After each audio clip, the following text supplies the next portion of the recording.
Et oui, vous avez bien vu, un Golden Retriever peut être apiculteur. Il apporte une grande aide pour ces humains. Et puis, on sait que les chiens peuvent détecter de la drogue ou encore certaines maladies chez les humains. Mais en réalité, de nombreux animaux dont on ne soupçonne pas toujours l'existence ou la faculté permettent de sauver des vies. Alors, je vous propose de découvrir ensemble ces animaux fantastiques et leurs contributions impressionnantes et insoupçonnées pour la protection et le sauvetage de vies humaines. On peut se demander depuis quand les animaux d'assistance existent et comment étaient-ils utilisés auparavant. Eh bien en réalité, les animaux d'assistance existent depuis bien longtemps et ils démontrent d'autant plus la solidarité entre les humains et les animaux. Le premier chien guide, il est apparu réellement au 19e siècle dans le roman Aurora Lake d'Elizabeth Barrett Browning qui décrit le lien existant entre un homme et son chien accompagnateur. C'est ensuite, lors de la Première Guerre mondiale, que la première école de chiens guides voit le jour en Allemagne en 1916. Le docteur Gerhard Stalling crée une formation structurée pour venir en aide aux soldats devenus aveugles au combat. Avec le temps, les chiens guides ne seront plus les assistants uniquement pour les personnes aveugles, mais ils vont être assistants pour des personnes à mobilité réduite, chiens écouteurs pour les malentendants, chiens alertants sur des crises médicales ou encore chiens d'éveil pour les enfants autistes. L'histoire a aussi été largement marquée par les pigeons voyageurs, et non, ce n'est pas qu'un mythe. Ils ont été des acteurs essentiels pour le sauvetage de soldats lors de la guerre de 1870 et ainsi que de la Première et Seconde Guerre mondiale. Les pigeons voyageurs étaient surtout utilisés lorsque les liaisons téléphoniques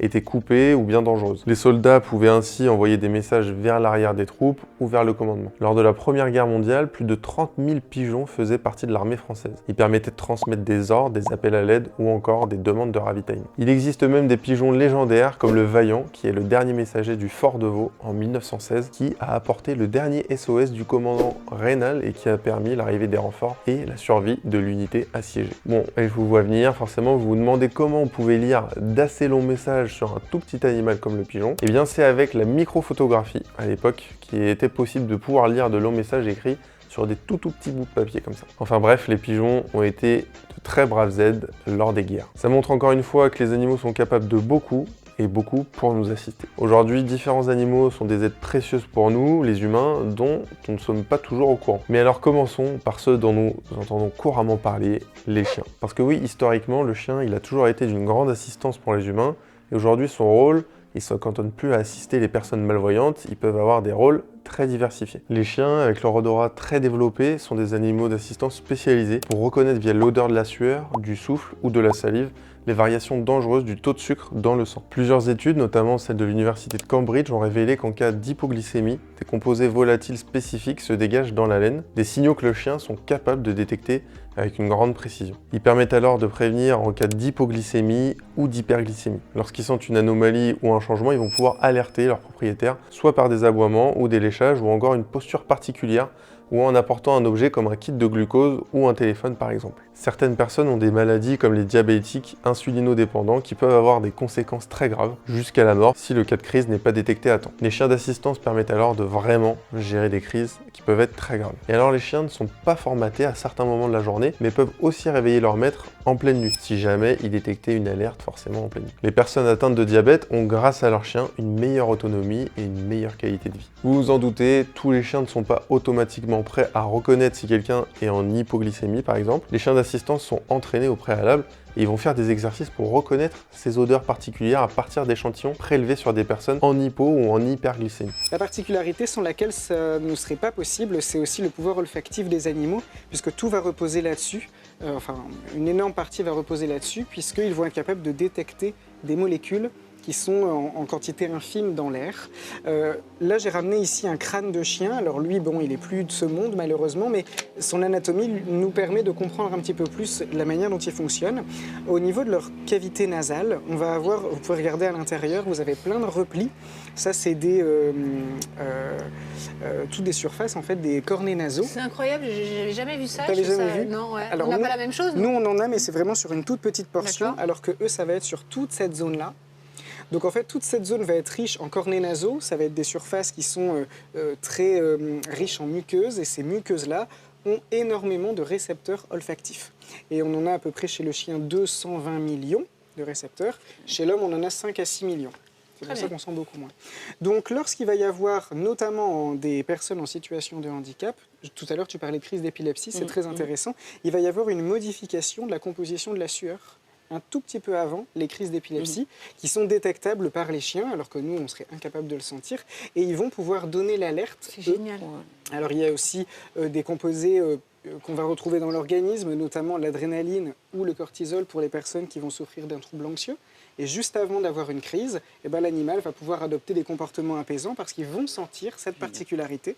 Les chiens sont alors particulièrement performants pour détecter l'hypoglycémie avec un taux de réussite supérieur à 80% et leur efficacité, elle est confirmée sur le terrain pour la sécurité des personnes diabétiques. Mais comme c'est dit justement dans la vidéo, les chiens sentent également arriver des crises d'épilepsie ou d'anxiété. Aujourd'hui, la science, elle ne sait pas avec certitude quelles sont les molécules précises détectées, mais les cliniques valident l'efficacité des chiens dans ce domaine en particulier. On peut lire d'ailleurs plusieurs témoignages dans les journaux et sur internet à ce sujet. En voici justement un exemple. Du coup, elle m'aide à travers mon handicap invisible, comme tu l'as dit, et elle m'aide sur des tâches, par exemple sur l'alerte médicale.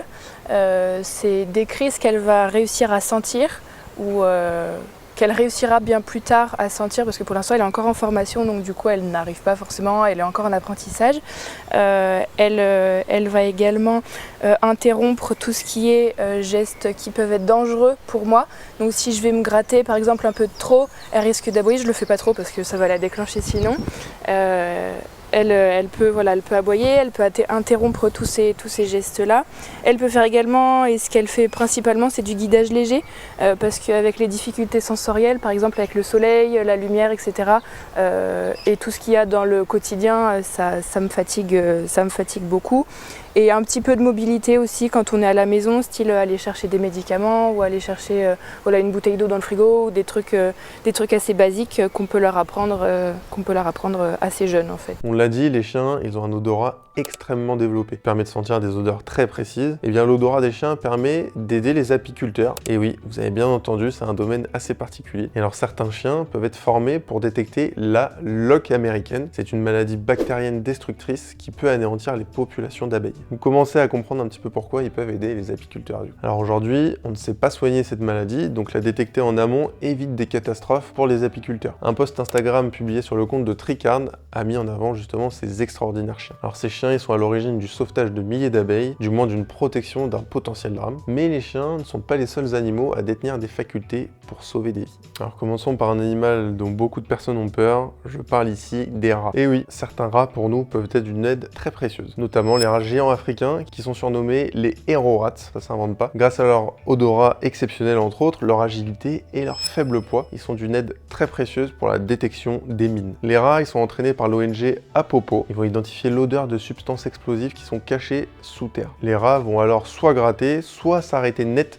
à l'endroit pour indiquer de la substance explosive qui pourrait se trouver justement à l'endroit où ils sont arrêtés. À la suite de ça, les humains vont pouvoir aller désamorcer la bombe ou ce qui se trouve sous terre justement. En seulement quelques heures, les rats peuvent sécuriser des champs entiers, une tâche qui, si elle était faite par des humains, pourrait prendre plusieurs jours. Le rat appelé Ronin est célèbre car il a découvert plus de 100 mines et a donc sauvé des milliers de vies, notamment au Cambodge où il a trouvé des mines non explosées depuis 2021. Alors on a parlé des chiens apiculteurs, et bien saviez-vous que les abeilles domestiques sont aussi très utiles et possèdent un odorat aussi très développé, et elles ont été dressées dans des laboratoires, notamment celui de Los Alamos aux États-Unis. Et puis, comme les rats, elles ont été dressées à l'aide de récompenses sucrées pour récupérer l'odeur d'explosifs comme TNT, C4 ou encore TATP. Le procédé, c'est tout simplement lorsqu'une abeille sent une odeur cible, elle déploie instinctivement sa trompe qui sert de signal clair et mesurable. À terme, ces abeilles domestiques pourraient être utilisées dans des dispositifs portatifs, robotisés ou encore intégrés dans des portiques pour la sécurité aéroportuaire et la détection de bombes artisanales ou encore pour le déminage tout simplement. Et alors franchement, quand j'ai appris tout ça, je me suis dit que c'était juste fou de se dire que de si petites abeilles pouvaient avoir une faculté si énorme. Je sais pas ce que vous en pensez, n'hésitez pas à me le dire en commentaire, je serais très curieux d'avoir vos retours sur tout ça. J'en profite d'ailleurs pour vous inviter à vous abonner si le contenu vous plaît, à liker la vidéo si elle vous plaît également. Je propose différentes vidéos documentaires un petit peu de ce genre autour des animaux. J'espère que ces nouveaux formats vous plaisent et comme je vous l'ai dit, n'hésitez pas à me faire vos retours en commentaire. Et alors maintenant, un autre animal qui n'en est pas vraiment un, il m'a surpris autant qu'il va vous surprendre je pense, car il s'agit de l'insecte le plus détesté, le cafard. Alors oui, les cafards sont tout bonnement fascinants selon une équipe de chercheurs japonais et indonésiens, membres des universités d'Osaka et de Diponegoro. Pourquoi vous allez me demander? Eh bien en fait les cafards se faufilent absolument partout. Ils ont aussi une vitesse de réaction qui est 10 fois supérieure à celle de l'homme. Ces compétences pourraient aussi bien nous servir à nous. Alors les scientifiques ont décidé d'équiper des blattes souffleuses de Madagascar avec un système de navigation avec électrodes et capteurs de mouvement. En fait, le but ici va être de pouvoir les transformer en micro-robots télécommandés pour explorer les zones de sinistre en quête de survivants. Ils iraient bien plus vite que nous pour les localiser et ça faciliterait sûrement l'extraction de certains de ces survivants. D'autres animaux sont aussi de grands héros qui ont aidé à sauver la vie de certains humains et ces épisodes sont plutôt rares, mais de nombreuses histoires attestent que certains animaux dans certaines situations ont pu sauver la vie d'humains. Je trouvais ça sympa de vous montrer et de vous raconter quelques histoires d'humains qui sont aujourd'hui encore vivants grâce à l'aide précieuse des animaux qui se trouvaient avec eux à un moment crucial de leur vie. On commence avec nos amis les dauphins. Et bien de nombreux témoignages montrent que les dauphins ont guidé des nageurs, plongeurs ou encore surfeurs vers des lieux sûrs pour les protéger d'autres dangers comme des requins. En 2014, c'est un nageur britannique nommé Adam Walker qui traversait à la nage le détroit de Cook quand il a vu un grand requin blanc qui se trouvait juste en dessous de lui. Et c'est à ce moment-là qu'un groupe de dauphins l'a entouré et a nagé tout autour de lui pendant plus d'1 heure. De la même manière, un requin blanc tournait autour d'un groupe de 4 sauveteurs en Nouvelle-Zélande en 2004 et des dauphins ont encerclé les 4 sauveteurs pour les regrouper. Et les dauphins sont restés près de 40 minutes pour empêcher une potentielle attaque du requin jusqu'à ce que les nageurs soient secourus et en lieu sûr. Tout ça c'est possible parce que les dauphins sont dotés de capacités cognitives et sociales remarquables. Ce sont des animaux très intelligents et qui vivent en groupe, sont alors capables d'empathie et de protection mutuelle les uns envers les autres. D'où l'envie sûrement qui leur vient de protéger les personnes dans des cas évoqués juste avant, même si c'est pas prouvé scientifiquement encore aujourd'hui. Un autre exemple, c'est celui de Joey Trevino qui a été perdu pendant plus de 30 heures dans la mer. Et alors lorsqu'il n'y avait plus d'espoir, un dauphin s'est approché de lui et lui a redonné espoir en restant à ses côtés. Quelques heures après, un bateau a retrouvé Joey et il raconte, je cite, « Il m'a en quelque sorte heurté et je l'ai caressé, il m'a redonné espoir ». Les dauphins interagissent d'ailleurs souvent de manière spontanée avec les humains sans y être préalablement entraînés. En milieu militaire, les dauphins sont déjà utilisés pour repérer des mines sous-marines ou aider à retrouver des plongeurs. Les chevaux et les chats maintenant sont aussi des animaux qui dans certaines situations